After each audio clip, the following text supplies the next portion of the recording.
कता लगानी गर्ने? जापानमै बसेर अझै पनि पैसा कमाउन सकिएन भन्नेहरू भिडियो पुरा हेर्नुहोस् है। मजाले कमाउन सकिन्छ, तर दिमाग लगाउनु पर्छ। त्यसैले त भनिन्छ नि, दिमाग लगा पासा दिमाग। ठ्याक्कै त्यस्तै हो। धेरै चिसो छ, तर पनि तपाईहरुलाई महत्त्वपूर्ण जानकारी दिन म उपस्थित भइसकेको छु। म हुँ अधिकारी एलिस अनि आजको भिडियो धेरै महत्त्वपूर्ण छ, विशेष गरी जापानमा बस्ने नेपाली दाजुभाइ तथा दिदीबहिनीहरूका लागि।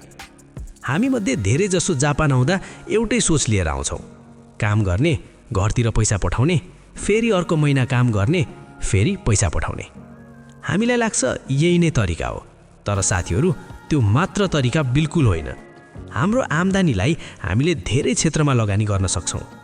यदि हामीले कमाएको पैसा ब्याङ्कमा मात्रै राख्यौँ भने त्यो पैसा बसिरहन्छ, ब्याज पनि निकै कम हुन्छ। तर यदि त्यही पैसालाई सही ठाउँमा सही तरिकाले लगानी गर्यौँ भने त्यसले भविष्यमा हामीलाई एक्स्ट्रा इन्कम दिन सक्छ।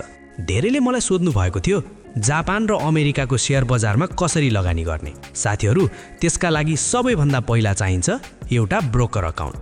जापानमा विभिन्न ब्रोकर कम्पनीहरू छन्, तर मैले व्यक्तिगत रूपमा प्रयोग गरेको र सजिलो लागेको मध्ये एक हो राकुतेन सोकेन। यसको फाइदा के छ त? पहिलो, अनलाइनबाट सजिलै अकाउन्ट खोल्न सकिन्छ।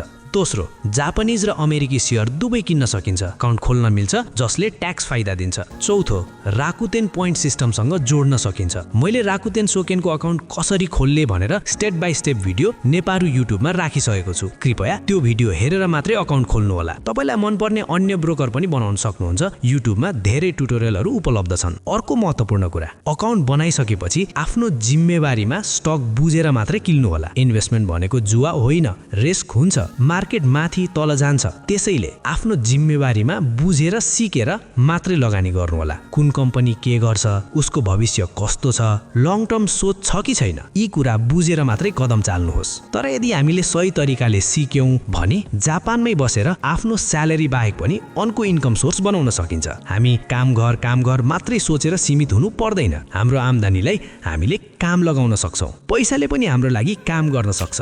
यही सोच परिवर्तन नै असली कुरा हो। यदि तपाईँ सिरियस हुनुहुन्छ भने पहिला सिक्नुहोस्, त्यसपछि मात्रै इन्भेस्ट गर्नुहोस्। भिडियो मन पर्यो भने लाइक, शेयर र सब्स्क्राइब गर्न नबिर्सनु होला। म हुँ अधिकारी एलिस, भेटौँ अर्को उपयोगी भिडियोमा।